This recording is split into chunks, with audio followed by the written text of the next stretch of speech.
coming off a national championship, how do you get an angry football team? How do you motivate your guys the way you want to? I think that's a great question. That's one that is not an easy answer. That's one that we don't have to do that this time of year. We just have to improve. And I think I had a good conversation with Lou Holtz the other day, and this is an interesting comment, and I shared it with our staff, that the morale of a team, the morale of a locker room is not just because you win, it's because they know they're getting better. So right now we're not into the motivation, and it's just about improving, and as long as a player or the program feels like it's getting better, the motivation is going to be there. It's going to be great. We're not trying to win a game yet. So that's a great question, though.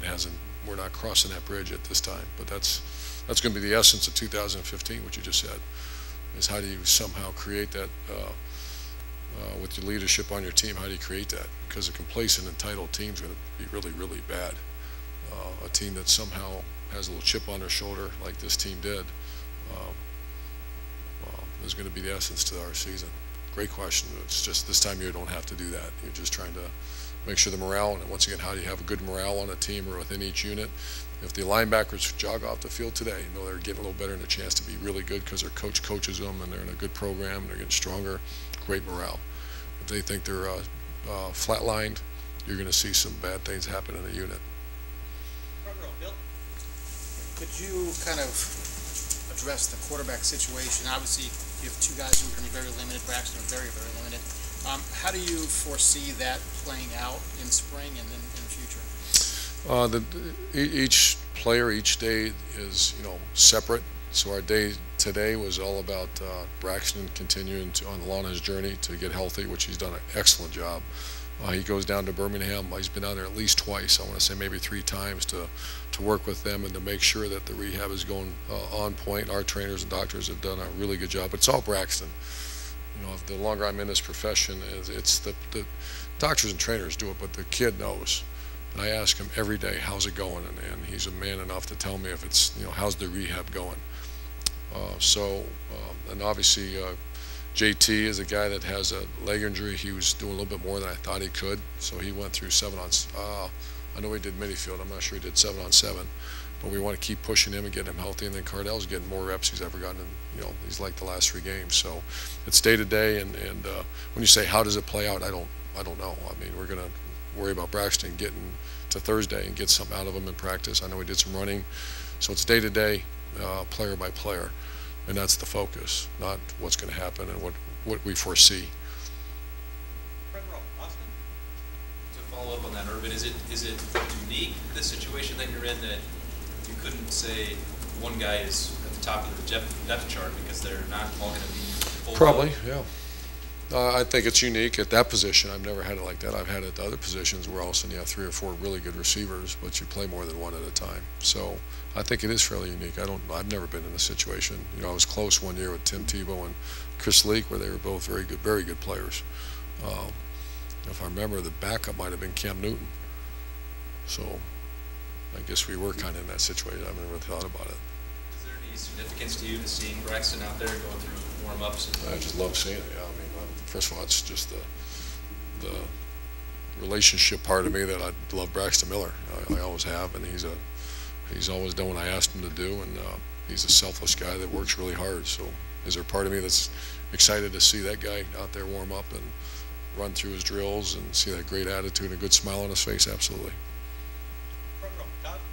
You were so big last year, maybe the last couple of years, on the power of the unit, and some of those unit leaders with the coaches have changed. How does that change the dynamic of those meeting rooms, quarterback room, running back room? Well, we just went through 2 workshops in the last 2 weeks on our factor training, and that's how to respond to events. And every coach that's been here in the past sat through it, and the new guys got the initial reaction or initial sting of it, and then brotherhood of trust. So we're continuing on. At some point, we'll hit that with the team as well. And that was part of the interview process or conversation process when we hire people. And I think people know now that we're bringing them in to learn our culture and to add to it, we're not changing things. And so those are good questions. That's something I'm going to watch like a hawk, that the culture here is established. Now we have to just add to it, not change it. Front row left, Rob. Urban, your travels the last 2 months. How was the perception of this program change from where you were 3 years ago nationally? You get a feel just to. Yeah, I think they're right. Just they're saying you're faster, faster, faster. I think there's been such great respect for what Ohio State's done. I don't hear boy because it's not like it was a mess.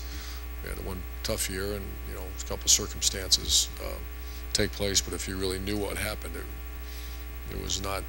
There was nothing evil about Ohio State. There was great things that happened, a couple of mistakes made, and if you really lift the hood and say what really happened, honestly, it's really all good. A couple mistakes or terrible mistakes were made, but it was not with intent.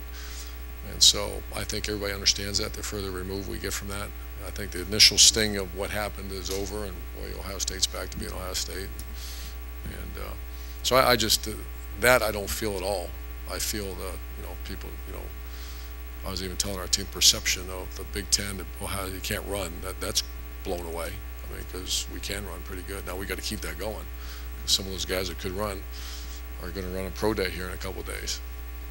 I mean, the SEC of the North, is that a fair thing? Is that an insult? What is it? I don't know. We're Ohio State Buckeyes and play pretty good ball. That's all I know. Front row left, Rusty. Yeah, Urban, what's the condition on several of the other injured guys? I mean, Ezekiel with his hand. Dontre's out. He's doing he's gained weight. I don't know if you could tell when you saw him out there. He's thicker. Zeke Elliott, we're being very cautious with him. His whole thing is he can't fall. And so we're being very cautious with him. We call it the 2,000 rep club too. Once you have 2,000, we chart everything around here, and our strength coach is over the top about. These are growing people that. The young Mike Hills of the world need so many reps, that like last year's Darren Lee did. But once you start hitting the 2,000 reps, 2,000 means that's a lot of these kids played 1,400 reps last year. You do that by 2 years. The Pat Elflines, the Taylor Deckers, you got to be really smart and efficient. But then you also got to develop chemistry. So that's kind of what spring ball is going to look like. It might look kind of ugly and nasty out there at times because guys are out there that shouldn't be out there yet. But that's part of spring practice. That's why I hate spring games. We try to take the pressure out the spring game by putting fasted student or something like that, which we'll do all that kind of silly stuff too, to take the pressure off the game, You have to be particularly. which is going to be awful, by the way.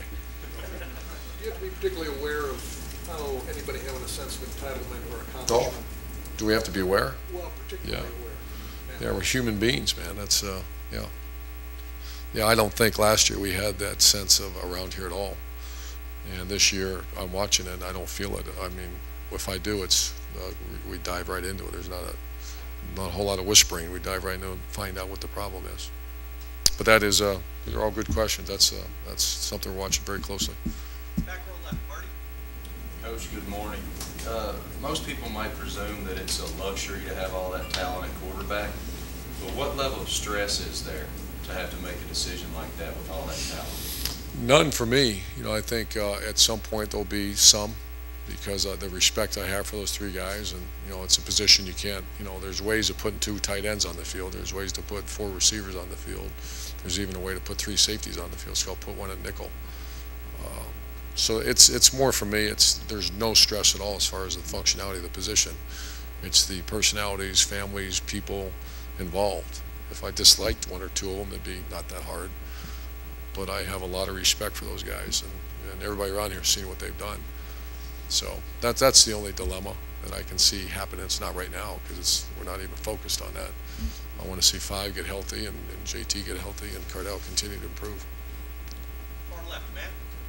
Dovetailing off of that with Cardale, what do you want to see from him this spring, being that out of those 3, he's the one that's healthy? Well, he became a very functional player with repetition. He was not. He wasn't. Last spring he had a decent spring with reps, and then in the fall he was okay. But then when he took over for the Alabama game, he had a lot of reps getting ready, and he played very well. When he had a month, because he had a month to get ready for that thing, and then he had a week to get ready for the championship game, and he played very well. So he's still raw. He's still very almost a rookie. That's an older rookie that hasn't had a lot of reps, and that's what we're seeing. I want to see him get 1,000,000 reps this spring. Position-wise, is there any particular position battle or whatever that you're going into this spring looking at, we need to settle this, or not necessarily settle because you have fall camp too, but that you Yeah, wanna I think see the guys emerge? defensive line, I'm very disappointed in the young defensive linemen we brought in here, not with what kind of people they are, just the performance. And so you got Jalen Holmes, you got Sam Hubbard, who almost pulled his red shirt last year because he came on so hard. So that's a position to really watch. And Tyquan Lewis. And then your interior guys, you know, your Mike Hill, Donovan Munger, Tommy Shutt, very disappointed. Once again, not who they are, but, you know, you have to play. Or, you know, if Mike Bennett leaves and you're not as good as Mike Bennett, our team's not as good. So those are two areas that, two positions that I'm watching really closely that have to get better. Front row left, Doug. Urban, you've gone through this twice before as a head coach where you won a national title and then come back and deal with that. How did you feel like in this little time since signing day? Do you feel any different than you did with the two you won at Florida? Is there anything that you learned from going through that for your team or for you personally coming off of it? Yeah. I think the biggest issue is, you know, that when you have staff, every time you have staff transition, and then you worry about, number one, you worry about just complacency in a program, and then you worry about, you know, you lose a Stan Drayton, who's a heck of a football coach, and he goes and moves on, which he has every right to do. We wish him well because I love Stan, but you just worry, will there be a drop off in that room? That's what, and I was worried about that at other places. And I'm going to watch it even more closely now than I ever have. But every year is different. Every team's different. So to say that was this year different than 08 or 06, I haven't even really thought about that. I'm just worried about this team because I know I'm using more of what it was like last year, as opposed to what it was 5, 6, 7, even 9 years ago. And you know, you're saying you're excited to see Braxton out there, and we know he has, you know, what he can do at quarterback. Have you ever had any conversation or any thought with Braxton about playing something other than quarterback here? No, it's so much of it's all our conversations are about health of the athlete. And that's it.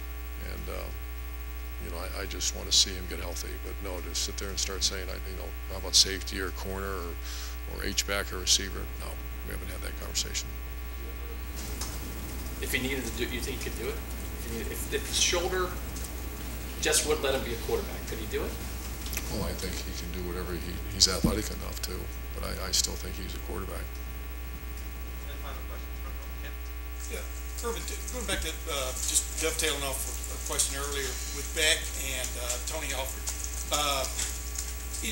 is there a long time spent on like language, et cetera? How do you sort of like move them into the program, so to speak? Well, we have a coach's manual that we kind of went through in pretty detail as we got ready for spring practice, because yes, there is, Tim, to answer your question. There's a very detailed way we teach, the expectation level of your unit room, the culture of the program. There's 3 parts of the culture that you're expected to know, the core values. So yeah, I'd have to say that's one area that I'm insane about, and that's just learning from the great organizations, from the Patriots, who I spent a lot of time studying, is that everybody learns the Patriot way of doing it. And there's really not much negotiation or conversation. Now, everyone has a chance to enhance it, and I hired guys. You look at what Nebraska, the last 10 years now, that's one of the winningest programs in America. So certainly did we try to, I also picked their brains about some of the things they did well, and then Tony Alford came from one of the great programs. They played for a title 2 years ago. So I try to absorb or pull information out of them, but how does that fit into our culture? Do you feel, at this moment, do you feel more comfortable than maybe you did in 2010, when you were replacing some guys? Do you feel, because this is like yeah, I do, especially on defense. Especially on defense, I feel right now, you know, our defensive coaches, you know, they actually led a team meeting today. Chris Ash and Luke Fickle, and it's magical. You know, and it was, you have meetings. This is really cool. You have meetings that are reactive and proactive. Reactive meetings are awful. We had one after the Indiana game 3 years ago or whatever it was. Everybody remembers that meeting. That was a very unpleasant meeting. It's called a reactive meeting. The meeting we had today was a proactive. We, I think, led the nation in missed tackles, fewest missed tackles this year. We also were very good at something that we worked so hard. It's called the difference as far as hand placement and disengaging blocks. And our coaches came in, and proactive meetings, there's nothing better. A reactive meeting, I'm not sure there's anything worse. And so I want to make sure we enjoy the moment of our coaches getting up and feeling good about what they're teaching, because it's really good. And to answer your question, I feel much better because they're all proactive meetings right now. We've had plenty reactive around here, and that's not pleasant. One other thing, y'all have 2 practices, then you have a spring break, and then you come back and have the rest. What is the benefit of that now that you've been through it? We get 20-hour work week. So the NCAA rule says that once you start practice, you get 20 hours to meet with them. So we're getting all the meetings and all that, because there's so much stuff to run a practice. The snap count, the cadence, all the stuff that you have to do. And that gives us 20 hours this week. And then by the time we get back, we're cooking. And we started at about, I think when I came here, we used to do Monday, Wednesday, Friday, Saturday. And you just don't have time to teach the stuff, that just the basics of football that a lot of them don't know. Now we get that 20-hour work week. That's the number one reason we do it. Well, let's say, do you have to watch practice? Is this last one? Yeah. I want to ask last question.